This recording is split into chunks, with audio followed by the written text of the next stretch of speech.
국내에서 10년 동안 전투기 추락 사고가 총 25건이 있었어요.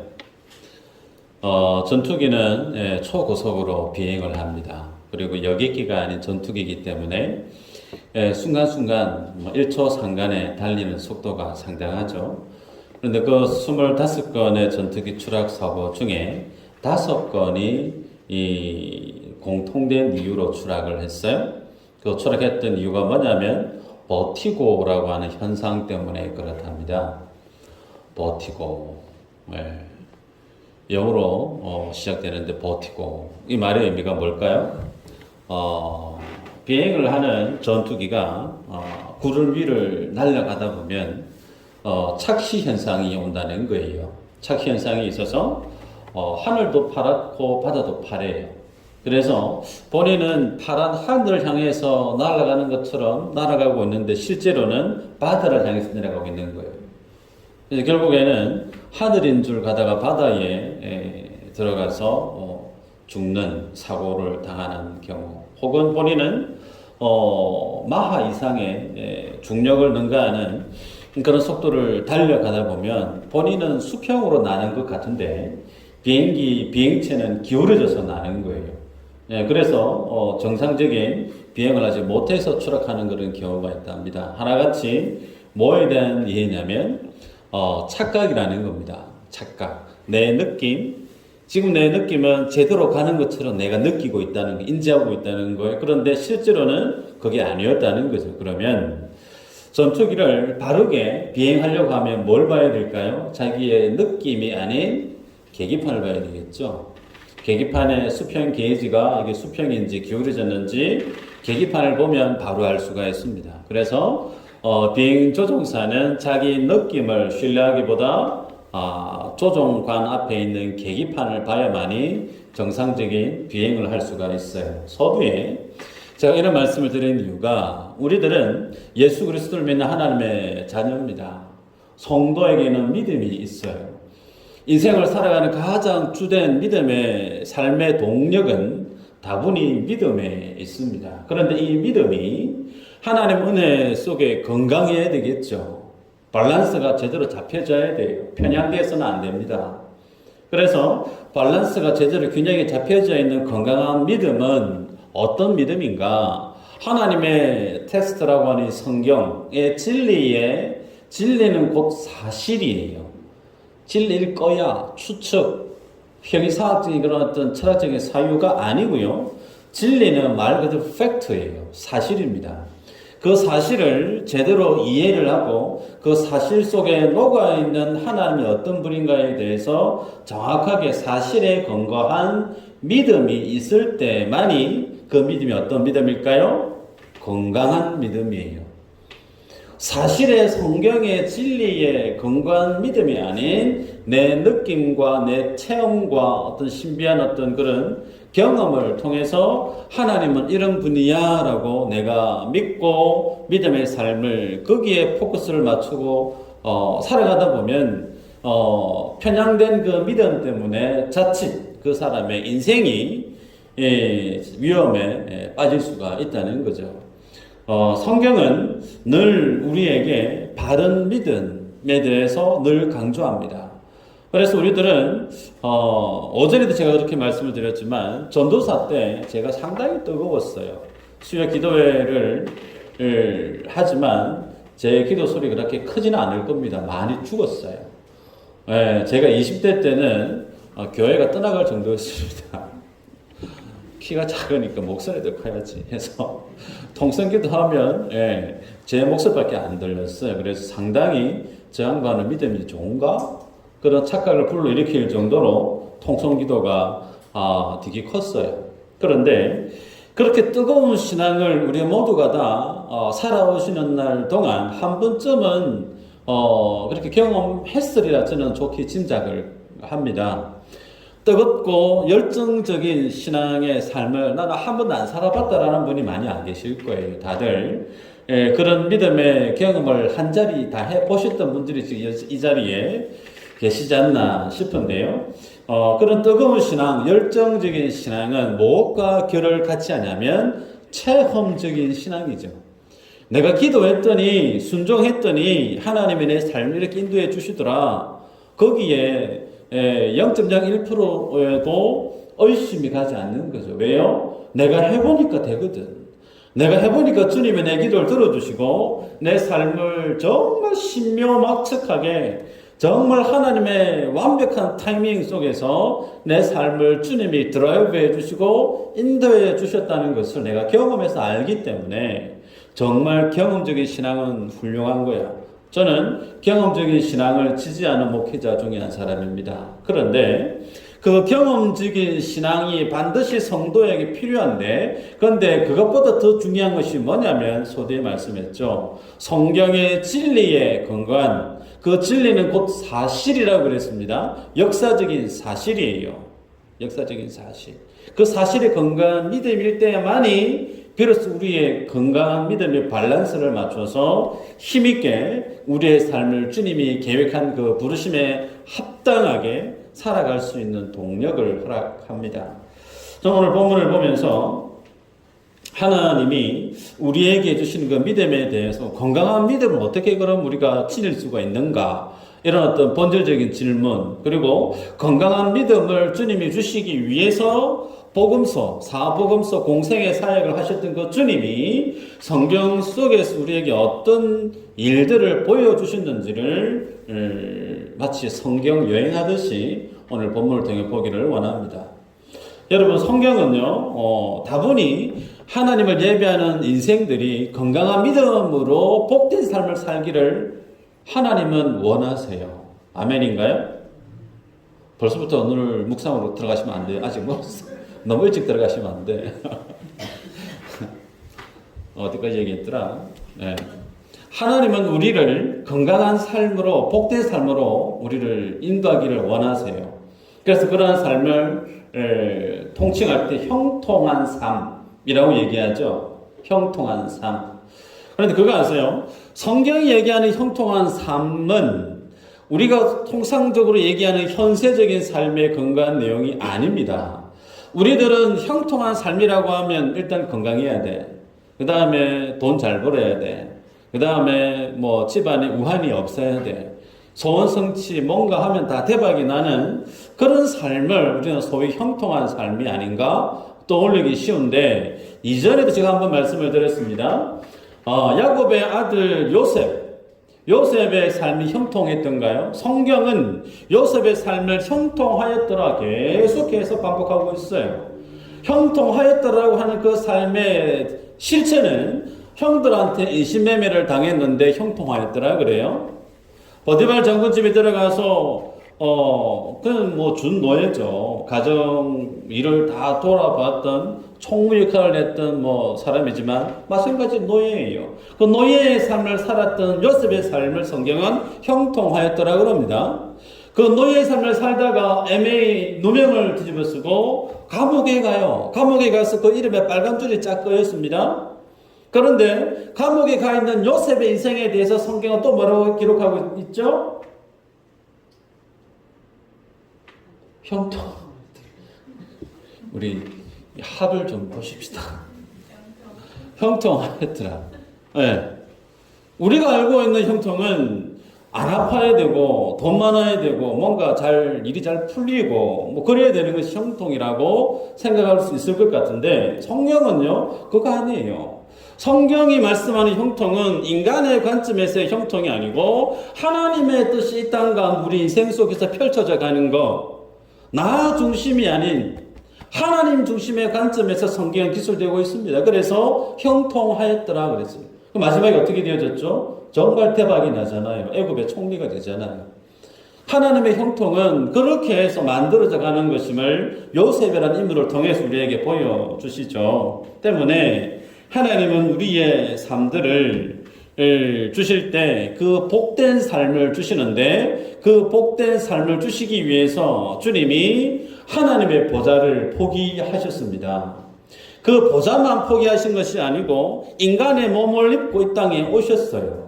오셔서 갖은 비난과 인간이 경험할 모든 질고를 친히 다 감당하셨어요. 그리고 십자가에 죽으셨습니다. 여러분, 예수님이 십자가에서 죽으셔야만 함으로 인해서 인생에게 주기를 원하셨던 그 하나님의 복이 부자 되는 것으로 결정 나버리면 얼마나 씁쓸합니까? 그거 아니죠. 건강하게 오래 사는 것을 주님 우리에게 허락해 주시기 위해서 하나님의 보좌를 버리시고 십자가를 지셨다? 그러실 필요 없어요. 우리 주님은 주님의 보좌 위에 앉아서 딱 팔 그려 놓고 양승구 목사 너 오래오래 장수하고 거부로 살다가 오래오래 살다가 오느라 주님이 말씀 한마디 하시면 끝나는 거죠. 아멘인가요? 주님이 그렇게 말씀하시면 여러분들 인생은 그냥 탄탄대로 열리는 겁니다. 근데 그런 거 주님이 보좌에 사실 수 있어요. 근데 그게 아닙니다. 주님이 주시려고 하셨던 그 하나님이 정말 우리에게 넘치도록 부어주시기를 원하시는 그 복은 단순히 이거 많이 받는 게 아니고 오래 사는 것이 아니고 그것보다 더 비교할 수 없는 영원한 하나님의 그 생명을 주시기 위해서 주님의 보좌를 포기해야만 했다는 거예요. 주님 속에 있었던 그 영원한 그 하나님의 나라를, 그 나라의 영광을 이 땅 가운데 사는 주의 자녀들이 미리 맛보아서 알게끔 하기 위해서는 예수님의 십자가를 지셔야만 했다는 거예요. 죽으셔야만이, 죽고 부활하셔야만이 성령 하나님 우리에게 임하셔서 우리가 나의 죄악된 육신으로 살지 않고 성령 하나님이 하나님의 영광을 위해서 예수 그리스도 하신 말씀을 성취하기 위해서 스스로 하나님과 성부, 성자, 하나님께 순종하셨던 성령 하나님의 그 사역이 어떻게 해요? 우리 삶들 속에서 구현되어지는 거예요. 그 삶을 허락하기 위해서 주님의 십자가를 지시다는 거죠. 그런데 그러한 삶을 경험하게 되어지는 가장 중요한 동력이 뭐냐면 바로 믿음이라는 겁니다. 하나님 주신 그 모든 영적인 유산을 영원한 그 하나님의 나라의 영광을 미리 맛보고 알게끔 그래서 주어진 삶을 하나님과 동행함으로 기쁘게 복되게 살아가게 만들게 하기 위해서 주님이 오셨는데 그 하나님의 목적을 우리 삶들 속에 적용시키는 루트가 뭐냐면 믿음이라는 거예요. 그래서 이 믿음이 어떤 믿음이어야 되는 것이 그 정도로 참 중요하다는 겁니다. 자, 말씀을 보면요. 지난주에 낮에 본문이 아합과 오전에도 말씀을 나눴지만 베나닷과의 전쟁 기사였어요. 그래서 12만 7천 명이 아합 한 사람 때문에 죽었습니다. 이 사건을 두고 몇 분이 도무지 하나님의 일하시면 이해가 안 돼요. 아합 때문에 그리 많은 사람이 죽어야 돼요? 너무 이상한데요? 라고 하는 퀘션 마크를 던지시는 성도님이 계셨어요. 저는 속으로 너무 행복했습니다. 성경을 볼 때 왜라고 하는 질문을 던지지 않으면요. 내 속에 성경이 팍 파고와서 꽂히지 않아요. 성경에 대해서 왜라고 하는 질문을 들고 정독을 하든 필사를 하든 통독을 하든 왜라고 하는 관점으로 성경을 마치 이잡듯이 파고 들어가야만이 그 행간 속에 문자 속에 이면에 녹아있는 하나님의 그 마음을 하나님의 그 뜻을 우리가 알 수가 있습니다. 네, 괜찮습니다. 빨리 끄시면 돼요. 잘했습니다. 자, 그래서 여러분에게 정말 중요한 거 한 가지 이제 알려드립니다. 다른 사람한테 안 알려드리죠. 우리 교회 성도님이니까 제가 알려드립니다. 한번 찾아볼까요? 요한복음 20장 30절 31절 PPT가 있을 텐데요. PPT 한번 보시면 좋고요. 한번 읽어보십시다. 30절 시작. 예수께서 제자들 앞에서 이제 결제되려는 자를 부르고 아니하셨어요. 어디 이것을 깨워봐 너희가 예수께서 사람을 받을 그 스스로 있게 하라. 또 이름을 믿고 그 이름을 믿고 생명을 얻게 하라. 아멘. 띄워놓으시고요. 여러분이 이제부터 성경을 보실 때 어떤 사건을 만나든 어떤 말씀을 대하든 뭐든 간에 그 성경에 대한 바른 해석을 하기 위해서는 방금 우리가 읽었던 이 두 구절의 필터링을 반드시 통과하셔야 돼요. 이 두 구절에 속해 있는 성경 저자 되신 하나님이 성경을 기록하신 목적을 기록하고 있죠. 이 목적에 준해서 이 렌즈를 가지고 우리가 성경을 보아야만이 성경을 기록한 하나님의 진리를 알 수가 있습니다.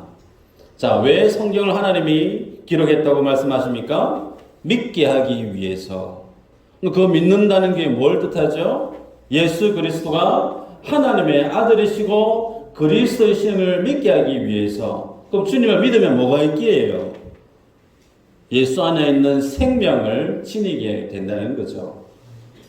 그래서 우리는 성경을 볼 때 왜 하나님이 오늘 낮 본문에 보았던 베나닷과의 그 스토리를 주님이 기록해 놓았을까? 기록한 목적이 있는 거예요. 믿게 하기 위해서. 그런데 믿는 그 믿음이 주체자가 하나님이 어떤 분인가에 대해서는 이제부터 들어갈 겁니다. 여러분, 마가복음 1장 32절 이후로 보면 여러분 계속 보게 될 텐데요. 예수님이 해가 질 쯤이에요. 저녁이 노을 질 쯤인데 예수님 앞에 각종 많은 병자들이 몰려옵니다.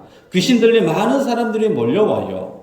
그리고 그들에게 주님이 한 사람 한 사람 고쳐주시는 것을 볼 수가 있습니다. 만약에 주님이 모든 병자들을 고쳐주시는 것이 하나님이 가지고 있는 목적이었다라고 하면 주님이 일일이 안수기도 하실 필요가 없어요. 자, 지금부터 이 동네에 사는 모든 아픈 환자는 다 모이세요. 간구하고 난 다음에 다 모였어요. 지금부터 다 나을지어, 그러면 이제 다 낫는 거예요. 그죠? 주님이 굳이 수고롭게 침을 뱉어가지고 진액을 어겨서 눈에 바르고 혹은 귀 머그리 환자의 귀 안 들리는 것에 손가락을 집어넣어서 그걸 안수기도 하고 그럴 필요가 뭐 있습니까? 그냥 다 나을지어다. 말씀으로 천지를 창조하신 주님께서 말씀으로 병든 환자를 다 고칠 수 있죠. 그런데 주님이 그렇게 도매급으로 모든 사람들을 치유하시지 않습니다. 주님은 한 사람 한 사람 1대1로 만나서 그들을 치유해 주시다는 거예요. 왜 그럴까요? 그냥 한마디로 그냥 다 고칠 수도 있는데 왜 일일이 케이스 바이 케이스를 일일이 주님이 다 만나서 그 수고롭게 해가 져서 이제 식사하고 주무셔야 될 그 주님이 하루 일과 정말 힘들게 지냈던 그 일과 밤늦게까지 그 사역을 하셔야만 했을까? 이유가 있어요. 죄가 뭔지에 대해서 보여주고 있습니다. 지난 시간에도 말씀을 드렸어요. 죄라고 하는 것은 아담과 하와가 선악과를 따먹고 난 이후에 발생한 전 원죄가 있죠. 원죄. 그 원죄로부터 발생되지 허다히 많은 죄가 있는데 그 죄의 결과물이 뭐죠? 첫 번째는 죽음입니다. 죽음에 미리 맛보기로 우리에게 드려지는 것이 소위 질병이에요. 그래서 질병은 곧 내가 죽을 수 있다라고 하는 미리 주는 사인입니다. 그래서 그 질병을 모든 사람들은 두려워하고 힘겨워하죠. 그런데 그 질병을 주님이 다스리시고 그에게서 질병을 주님이 쫓아내시고 치유해 주셨다라고 하는 것은 첫 번째는 그 질병에서 노임을 받았다라고 하는 굿뉴스도 포함되지만 그것을 통해 주님이 보여주시기를 원하시는 것은 무엇 때문에 질병이 왔다고요? 죄 때문에. 그 죄 문제를 주님이 해결하셨다라는 것을 보여주고 계신 거예요. 그래서 예수님과 연합이 되어진 인생은 무엇을 맛보게 되어지느냐면 예수 안에 있는 하나님 나라의 영화로움을 맛보아 아는 겁니다. 지난 시간에 말씀을 드렸어요. 예수님이 재림하시게 되어지면 영원한 그 하나님의 나라가 이 땅 가운데 도래합니다. 그 하나님의 나라에는 죽음이 있어요? 없죠. 눈물이 있어요? 없어요. 고통은요? 질병은요? 없어요. 왜 없죠? 죄가 없어서 없어요. 죄가 없다라고 하는 것은 하나님과의 관계가 완전히 복음된 겁니다. 하나님을 그냥 생생히 보면서 그 주님 주시는 영화로움과 영광을 고스란히 받아 누림으로 인생 속에 결핍이 1도 없는 완전한 하나님의 그 의가 인생 속에 구현되어지고 구현된 그 모든 사람들 모여 사는 그 모든 것이 뭐라는 거예요? 하나님의 나라입니다. 그래서 그 속에는 죽음도 없고 눈물도 고통도 질병도 없는 거예요. 핍절한 연약함이 없는 거예요. 그 모습을 미리 주님이 초림하셔서 예수님이 연약한 사람을 일일이 케이스 바이 케이스 만나서 그들을 치유하심으로 이후에 도래할 그 하나님의 나라에 대해서 미리 맛보아 알게 하셨다는 겁니다. 여러분, 여기에 대해서 우리가 성경에 보면 요한복음 5장에 보면 베데스다 연못가에 38년 된 병자가 있습니다. 기억나실 거예요? 성경을 보신 분들은 베데스다 38년 된 병자, 많은 사람들이 그 연못가에 둘러 앉아 있습니다. 그 중에는 허리가 아픈 사람, 다리가 아픈 사람, 간질하는 사람, 허리에 많은 각종 질병 걸린 사람이 있는데 그 가운데 주님이 38년 된 병자 한 사람만 만납니다. 그리고 그를 주님이 고쳐주세요. 왜? 많은 사람들을 고쳐주셔도 좋을 텐데 유독 그 가운데 있는 한 사람만을 주님이 샘플링으로 고쳐주시는 의도가 뭔가? 인간의 실존의 모습을 보라는 거예요. 38년 동안 다른 사람은 스스로 자기 그 우물에 들어가서 연못에 들어가서 낫기 위해서 어떤 액션을 취할 수가 있는데 이 사람은 몸을 움직일 수가 없는 거예요. 중증 장애인에 해당됩니다. 그러다 보니 물이 동할 때 앞다투어 막 달려 들어가려고 하는데 본인은 가고 싶어도 갈 수 없는 거예요. 그러니 날마다 다른 사람에 대한 원망만 계속 속에서 올라오는 겁니다. 근데 그 사람을 주님이 치유해 주시죠. 그 모습이 뭘 보여주느냐면 인생의 실존입니다. 죄악 속에 떨어져 있는 그 인생은 스스로 하나님 앞에 나아올 수 있는 인생이 못 된다는 거예요. 마치 죽음의 관 속에 들어누워 있는 것처럼 꼼짝달싹할 수 없는 그에게 어떻게 해요? 주님이 찾아오셨어요. 찾아오셔서 그에게 말을 거시고 그 죽은 영혼을 살려내는 겁니다. 우리 인생이 그렇다는 거예요. 우리가 하나님 앞에 믿음의 삶을 살아갈 때 나 스스로 하나님 내 구원 받아야 되겠습니다. 나 스스로 뭔가를 할 수 없어 해서 구원을 받는 것이 아니라는 거예요. 불가항력적인 은혜, 정말 무능력함이 우리들 속에 있습니다. 내 인생에 있는 질고를, 내 인생에 있는 믿음 없음을 나의 열심과 나의 노력으로 도무지 아무것도 할 수 없는, 하나님이 은혜 주시지 않으면 아무것도 할 수 없는 38년 된 병자의 인생이 그리스도 밖에 있는 인생임을 보여주고 있는 거죠. 또 다음 말씀해 보면 오병이의 기적이 있어요. 오병이의 기적, 너무나 잘 아시는 말씀이죠. 오병이의 기적은 그죠? 몇 사람이 먹었어요? 5,000명이 먹었습니다. 남자들만, 그죠? 남자만의 입이가 여자는, 그죠? 여자들도 먹었을 거예요? 여자들도 먹었으면 최소한 한 여자들만 먹고 꼬맹이는 카운트 안 했습니다. 남자 장정이라고 그랬으니까 꼬맹이까지 다 합하면 토탈 대략 한 2만 명 정도 계산할 수가 있어요. 당대에 한 마을에 거주했던 사람 인원수가 대략 한 3,000명, 맥시멈 3,000명이 정도 거주했답니다. 한 마을에, 마을 단위로. 그런데 한 2만 명이 모였다라고 하면 예수님이 계셨던 그 일대의 마을 사람들이 거짓 다 모였다는 거예요. 그 많은 모인 사람들에게 예수님이 오병이어의 기적을 행하십니다. 여기에서 동일한 질문이에요. 주님이 그 사람들에게 먹거리를 주기 위해서 주님이 목적하셨다라고 하면 꼬맹이한테 그 점심 도시락인 오병이어를 달라고 할 필요가 있으실까라는 거예요. 그러실 필요 없죠. 하늘에서 만나가 내려오게 해서 그냥 배불리 먹게 하시면 돼요. 출애굽 때 기억처럼. 근데 주님이 굳이 꼬맹이에게 오병이어에 해당되는 점심 도시락을 취하십니다. 그래서 그것을 통해서 제자들에게 일일이 나눠 주라고 얘기를 해요. 왜 이런 과정을 주님이 허락을 하실까요? 첫째는 예수님의 제자들에게 하나님의 나라의 영광, 그 떡이 뭘 뜻하는지를 깨닫게 하는 겁니다. 예수님 이후에 풀어주시죠. 오병이어 그 떡이 차지하는 의미가 뭔지, 내가 곧 생명의 떡이라는 거예요.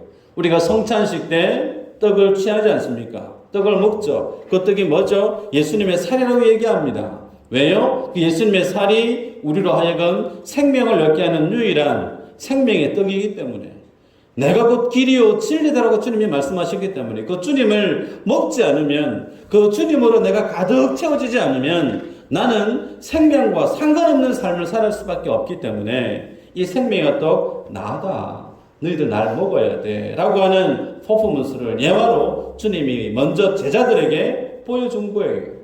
그래서 하나님의 주시는 그 생명은 예수 그리스도의 능력이 아니면, 예수 그리스도의 은혜가 아니면 인생에게는 그 하나님의 생명이 흘러갈 길이 없다는 거예요. 그걸 누구에게요? 첫 번째로는 제자들에게 가르쳐 준 겁니다. 두 번째는 그 떡을 먹었던 많은 무리들이겠죠. 자, 또 한 것을 볼까요? 마가복음 6장 45절인데요. 오병이어 기적 이후에 있던 사건입니다. 예수님 오병이어 기적이 있었던 그날 저녁에 제자들을 재촉을 해요. 재촉을 해서 베세다 건너편으로 좀 가거라. 주님이 등을 떠밀어요. 제자들이 배를 타고 베세다 건너편으로 가는데 정박을 못해요. 성경 말씀을 보면 약 밤 한 4경 정도 얘기합니다. 밤 4경이면 새벽 한 3시부터 6시 사이입니다. 저녁 낮에 배가 출발을 했는데 건너가면 되는데 배가 아직까지 무태에 도착을 못했어요. 왜요? 바람이 정면에서 거슬러는 역풍을 만나가지고 타고난 어부 출신들임에도 불구하고 그 밤에 배를 가누지를 못해서 죽을 똥 살똥 그렇게 노를 젓고 있는 겁니다. 그 모습을 보셨던 주님이 보시고 걸어왔어요. 여기서 재밌는 게요, 주님은 그 말씀을 보면 마가복음 6장 언저리를 보면요, 산에 기도하러 먼저 가셨다고 그랬습니다. 산에 기도하러. 밤이에요. 가로등도 없어요. GPS도 없어요. 그런데 제자들이 고생하고 있는 것을 주님이 보셨대요. 신적인 능력이죠. 거기에 대해서 주님이 바다 위를 걸어가십니다. 말씀 한번 볼까요? 네, 마가복음 6장 48절 한번 읽어보십시다. 시작.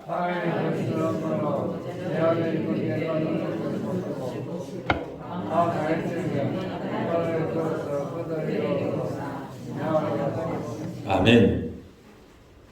하나님의 신적인 능력이 동원된 거예요. 망원경을 본 것도 아닌데, GPS가 있거나 가로등 있는 것도 아닌데, 그 캄캄한 밤에 제자들이 바다에서 정말 고생하고 있는 걸 주님이 보시고 가려고 하는 거예요. 그러면 여기에서 가질 만한 질문이 있어요. 왜 예수님은 그러면 그 고생하실 걸 뻔히 아시는데, 전지전능하신 주님이 제자들이 고생할 거 뻔히 알면서 그 밤에 그렇게 고생하게끔 그렇게 제자들을 내보내셨을까? 이유가 뭘까? 합리적인 해석 한 가지가 있는데, 그게 뭐냐면 제자들 속에 있었던 그 교만을 소위 어깨에 들어가는 힘을 빼게 하기 위해서랍니다. 왜 그럴까요? 오늘 낮에 자기 손으로 오병이어 기적을 행했거든요. 많은 사람들에게 떡과 고기를 나눠주면서 아이고 양 목사 고맙습니다 하면서 동네 사람들 인사합니다. 얼마나 많은 사람이 인사했겠어요. 고맙습니다. 밥 못 드셨어요? 2개 드세요. 어떠서 2개 주고 고맙대, 잘했대, 잘 먹게. 아마 이런 인사 많이 들었을 겁니다.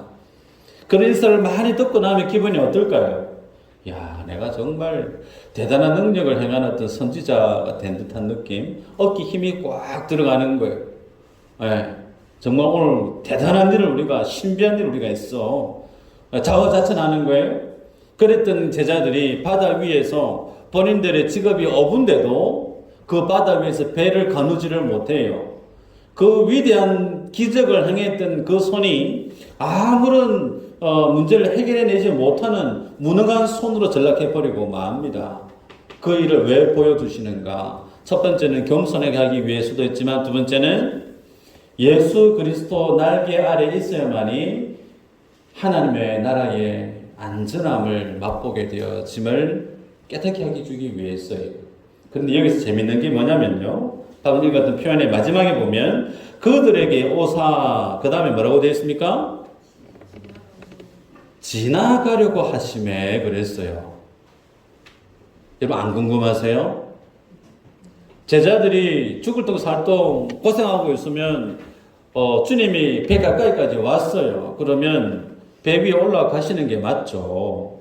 배 위에 올라가서 고생하고 있는 제자들 위로해 준다든지 아니면 올라가셔가지고 배를 잔잔하게 해주시든지 그러면 되는데 주님이 그냥 못 본 척 지나가시려고 했다는 거예요. 그 산에 계시다가 여기까지 걸어오셔서 그냥 쑥 지나가 버린다? 왜 그러셨을까? 여기에는 신구약 안에 통일된 하나님의 공통된 의도가 녹아 있습니다. 성경에서 지나가다라고 하는 표현이 등장할 때는 어떤 의미가 같이 뒤따라왔었느냐면 하나님의 영광이 그대로 드러났었어요. 다시 말씀합니다. 하나님이 하나님의 사람들 곁에 오셨다가 그냥 쓱 지나가는 그런 하나님의 임재를 표현할 때는 그 뒤에 사람이 상상하기도 힘들 정도로 어마어마한 하나님의 영광의 모습이 뒤따라 등장을 했어요. 자, 우리가 열왕기상 말씀 우리가 늘 보고 있는데요. 이전에 보았습니다. 열왕기상 19장 11절 읽어볼까요? 여호와께서 나와서 모압을 향하여서 지나가시는데 여호와 앞에 크고 강한 바람이 산을 가르고 바위를 부수나 바람 가운데에 여호와께서 계시지 아니하며 바람 후에 지진이 있으나 지진 가운데서도 여호와께서 계시지 아니하며. 아멘. 주님이 계시지 아니했대요. 뭐 가운데요? 크고 강한 바람이 있었고 지진이 있었고 불이 있었습니다. 그런데 그 맨 앞줄에 보면 여호와께서 이르시되 너는 나가서 여호와 앞에 산에 서라 하시더니 여호와께서 지나가시는데 그러죠. 똑같은 표현이죠. 주님이 쏙 지나가시는데 그 뒤에 어마어마한 강한 바람이 지나갑니다. 지진이 왔다가 지나갑니다. 또 그 구절 밑에는 어마어마한 강한 불이 임해요. 이것은 인간이 상상하기 힘든 하나님의 능력, 하나님의 임재하심에 대한 영광에 대한 현현이 이 모습들로 드러났다는 거예요. 그러면 이 하나님의 영광스러운 모습을 왜 주님이 엘리야에게 보내셨을까? 우리 기억나십니까? 엘리야 정후군. 기억 한번 떠올려보시길 바라요. 로뎀 나무가에 가가지고 나 좀 죽여주세요 하나님. 살기 싫습니다. 다 죽고 내밖에 없어요. 마치 나 이제 살기 싫다라고 했던 인간의 깊은 어쩌면 엘리야가 경험했던 인생 최고의 우울증에 나락으로 떨어진 순간이 이때가 아니었겠나 싶어요. 가장 깊은 절망이 있었을 때 그때 주님이 그 엘리야를 하나님의 새로운 사명을 북돋아 줄 때 이 모습을 보여주시다는 거예요. 하나님의 영광을 보여주시다는 거예요. 동일합니다. 하나님께서 하나님의 사람을 이렇게 세워서 하나님이 원하시는 그 일들을 감당하기 위한 정말 믿음의 사람으로 이렇게 세우실 때 하나님이 하시는 일은 그 하나님의 영광을 그들에게 비춰주십니다. 볼까요? 이사야 선지자에 대한 내용이 있습니다. 이사야 6장 1절인데요. 우시야 왕이 죽던 해에 이사야가 하나님의 환상을 봅니다. 읽어보면요. 우시야 왕이 죽던 해에 내가 본 적 주께서 높이 들린 보좌에 앉으셨는데 그의 옷자락은 성전에 가득하였고. 여러분, 우시야 왕이 죽었다라고 하는 것은 그 나라가 남유다가 처해 있을 때 가장 위기에 해당되어지는 순간이에요. 그 가장 위기의 순간에 하나님이 하나님의 영광의 보좌의 모습을 이사야에게 보여줍니다. 또 있어요? 에스겔서도 마찬가지입니다. 에스겔의 환상을 보지 않습니까? 하나님의 성전에서 헐러 넘치는 영광의 생명수에 대한 환상을 우리가 알고 있을 거예요. 그런데 그 에스겔서는 언제 주어진 말씀이죠? 바벨론에 의해서 남유다가 멸망당했을 때입니다. 멸망당하고 난 다음에 나라의 내일에 대해서 한치 앞을 내다볼 수 없는 정말 암울한 그때에 에스겔에게 주님이 뭘 보여주죠? 하나님의 영광을 보여주는 거예요. 영광을. 그러면 하나님의 영광을 왜 보여주시는가? 마가복음 5장 21절에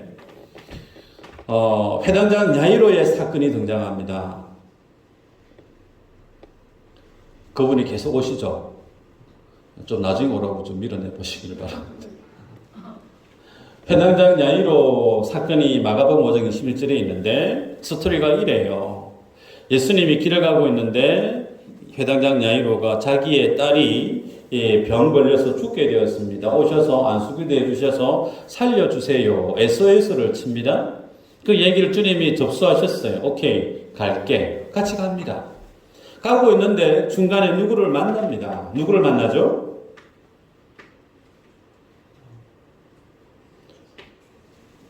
12의 혈루증 여인을 만납니다.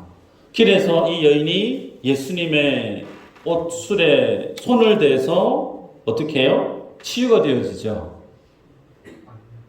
처음 듣는 내용인가요? 제가 좀 무시를 하면 정신이 번쩍 드시는 것 같은데 처음 듣는 내용은 아닐 겁니다. 여러분, 혈루증 여인이 예수님의 랍비를 불리는 남자의 옷을 손을 댔다라고 하는 것은 생명을 건 도전이에요. 율법에 의하면 혈루증 유출 환자는 진 내에 있을 수가 없죠. 부정한 인생이기 때문에. 그것을 다 낫고 난 다음에 이스라엘 그 진 경내 안에 살아야 됩니다. 그런데 유출병 환자로 살면서 이스라엘 남자들이 있는 그 마을에 들어간 것도 율법을 어겼을 뿐만 아니라 남자의 몸에 손을 댔다라고 하는 것은 돌맞아 죽을 일이에요. 그것이 율법에 정해져 있는데 그 율법 앞에 이 여인이 그럼에도 불구하고 예수 그리스도 안에 있는 그 영광, 그 은혜만 내가 경험하게 되어지면 나는 산다 라고 하는 자기 믿음대로 확신이 있었던 거예요. 율법을 생명을 걸고 본인은 예수 그리스도께 손을 뻗어서 나았던 거죠. 그래서 이 여인의 믿음이 정말 대단했습니다. 그래서 주님이 야이로의 딸을 살려주러 가고 있는 중에 이 12회 혈루증을 앓았던 여인을 고쳐주시고 난 다음에 주거니 받거니 대화를 해요. 여러분, 지금 내 딸이 사고가 나가지고 피가 철철 납니다. 지금 빨리 응급실에 가가지고 수술을 해서 빨리 살려내야 되는데 차가 막혔어요. 병원에 도착했는데 담당 의사가 없어요. 좀만 기다려주세요. 병원에서 피가 뚝뚝 떨어지고 있는데 그러다가 애가 죽어버렸어요. 실제로 야이로의 딸이 죽습니다. 말씀을 볼까요? 5장 35절이죠. 한번 읽어보십시다. 시작.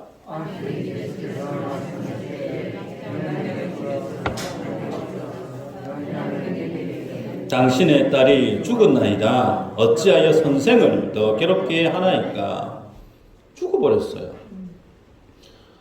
딸 죽어가고 언니 좀 살려주세요 해서 예수님 데리고 가고 있다가 지금 길바닥에서 웬 여인하고 지금 주거니 받거니 얘기하고 있는 거예요. 그러면 그 아이 아버지 마음은 어떨까요? 애간장이 높죠. 근데 들려오는 소식이 그만 딸아이가 죽었대요. 여러분, 딸아이가 죽었다라고 하는 소식을 들었을 그 딸아이 아버지의 마음이 헤아려집니까? 얼마나 허망하겠습니까? 조금만 일찍 예수님이 갔더랬으면 내 딸이 안 죽었을 텐데 아마 속에 원망이 일어났을 수도 있을 거예요. 정말 허망하다라는 그런 삶에 대한 의욕도 뚝 떨어졌을 겁니다. 그런데 중요한 것은요, 지금 이런 설정을 누가 하고 있어요? 예수님이 하고 계세요. 예수님은 답답할 게 없어요. 이해를 잘 하셔야 되는데 예수님은 답답할 게 없어요. 야이로는 자기의 딸이 병들었기 때문에 죽기 전에 더 큰 일을 보기 전에 빨리 나아야 된다라고 하는 조급함이 있을지 모르겠지만 예수님에게는 조급함이 있을 리가 없어요. 왜요? 죽으면 살리면 되니까. 죽으면 살리면 되니까. 죽은 지 1년, 10년, 100년이 지나도 뼈만 앙상하게 있어도 일어나라 그러면 살아나죠. 예수님께는 인생이 정말 내가 절체절명에 지금 해야 된다라고 하는 그런 긴박감이 우리를 목구멍까지 차오를 수 있을지 모르지만 예수님께는 그런 그 모든 인간이 가지고 있는 제약을 초월해 계세요. 하나님께 그것이 아무 문제가 되지 않습니다. 그리고 그것을 일부러 주님이 그런 설정으로 몰아갔어요. 그래서 야외로 하여금 세상 마지막까지 밀어붙입니다. 어디까지요? 가능성이 0.1%라도 있을 그 모든 환경을 주님이 다 제로 베이스로 만들어버려요. 더 이상은 아무것도 해도 안 된다. 더 이상은 도무지 가능성이 없다. 끝났다 이제. 라고 하는 제로 베이스를 주님이 만들어버리시고 그 제로 베이스 위에서 뭘 하시죠? 달리다 굼이라고 말씀을 하세요. 그 딸아이를 살려내세요. 주님이 왜 이런 일들을 하실까요? 야이로의 딸만 아닙니다. 죽은 나사로 기억나십니까? 죽은 지가 날이나 됐어요. 냄새가 납니다. 선생님이 좀 일찍 오실 때라서 우리 오라버니는 안 죽었을 텐데 혼있게 울잖아요. 똑같습니다. 설정이. 왜 주님이 세상 마지막까지 그렇게 인생을 몰아갈까요? 뭘 보여주게 하기 위해서? 하나님의 영광을 보여주게 하기 위해서. 그 영광을 보여주기 위해서 뭘 주님이 기대할까요? 예수 그리스도가 어떤 분인지에 대해서 믿게 하기 위해서입니다. 그 주님은 지금도 우리에게 동일한 삶의 모습으로 인도하실 수가 있습니다. 마지막 하나만 더 볼까요? 수르보니게 여인이 마태복음 15장 28절 이후로 있습니다. 수르보니게 여인, 자신의 딸이 흉악한 귀신에 들렸습니다. 좀 고쳐주세요 라고 얘기를 합니다. 그때 예수님 하시는 말씀이죠. 주인의 떡을 취해서 개에게 주는 법이 없다. 맞나요? 거룩하신 예수님이, 사랑 많으신 예수님이 정말 안 되어 있고 정말 불쌍한 여인에게 가서 개래요. 강아지래요. 얼마나 모욕감을 주는 표현입니까? 그런데 그 모욕적인 표현 앞에 수르보니게 이 여인이 뭐라고 얘기하죠? 맞습니다. 맞습니다. 그러나 개도 주인의 상에서 떨어지는 부스러기를 먹지 않습니까? 그 부스러기 좀 주세요. 그래요. 이 여인은 자기 자신을 예수님의 표현 그대로 인정해요. 맞습니다. 저 개 맞습니다. 개입니다. 저. 여러분 성경에 개가 등장을 해요. 누가 있을까요? 룻기, 개입니다. 개란 말의 의미는 이방인이라는 뜻이에요. 주무시다가 목사님이 룻을 개라 같은데 그러지 오해하지 마시고. 기생라합, 동일한 개입니다. 이방인이에요. 나만 장군, 문둥병 들렸던 나만 장군, 동일한 이방인이에요. 그들이 하나님께로부터 심지어 하나님의 예수님의 계보에 그들의 이름이 올라가지 않습니까? 이방인에도 불구하고 그 하나님의 은혜를 누렸던 구약의 선대의 케이스가 있다는 거예요. 주님 괜찮습니다. 저 그래도 괜찮습니다. 앞에 룻도 있었고 기생 라합도 있었고 나만 장군도 있었던 것처럼 주님 나에게도 그 하나님의 부스러기와 같은 은혜 좀 주시면 안 돼요. 매달리는 거예요. 그래서 주님이 칭찬합니다. 여인이여, 내 믿음이 진짜 크대. 네 믿음이 크도다. 네 뜻대로 될지어다. 나와버립니다. 주님이 하나님의 사람을 몰아가세요. 깊은 절망의 끝자락까지 몰아가세요. 세상에서는 손 쓸 수도 없는 깊고 깊은 절망의 나라 끝까지 주님이 밀어붙이십니다. 왜요? 그 자리에서 하나님이 어떤 분인가를 만나가기 위해서. 왜 주님이 그런 힘든 과정을 우리에게 허락해서 우리에게 그런 믿음을 허락하실까요? 여러분, 우리 주님이 여러분에게 주시기를 원하시는 그 믿음은 죽음을 통과해야 되는 믿음이에요. 아멘이길 바랍니다. 하나님이 여러분에게 주시기를 원하는 그 믿음은 세상 그 어떤 질고도 어떤 질병도 능히 뛰어넘을 수 있는 능력 있는 믿음을 지니기를 주님이 원하시기 때문에 그래요. 그런 능력 있는 파워풀한 믿음은 세상 끝자락에 가서 하나님이 마치 나를 버린 듯한 그런 깊은 절망을 통과하지 않으면 그런 믿음은 우리에게 일어나지 않습니다. 주님은 그렇게 우리의 인생을, 우리의 믿음을 트레이닝 해 가십니다. 종국에는 그런 믿음을 지닌 자들만이 어디를 가죠? 영원한 그 하나님의 나라 안에 가서 하나님의 영광을 노래하는 거예요. 바라기는 신비한 것을 쫓아 살아갈 것이 아니고, 분명히 주님은 많은 이적을 행하셨고 고쳐주셨는데 고쳐준 그 이적에 우리의 시선이가 있는 것이 아니고 그것을 고쳐주셔야만 했던 그 주님의 의도를 깊이 있게 보시기를 바라요. 세상 끝자락까지 밀어붙이셨던 그 하나님. 왜요? 정금 같은 믿음을 지닌 사람으로 새롭게 만들어내셔서 하나님의 나라를 그 영광에 부합된 그 믿음의 사람에게 주게 하기 위해서. 바라기는 우리의 믿음이 그와 같은 믿음의 사람으로 주 앞에 발견되어지기를 주의 이름으로 축복합니다.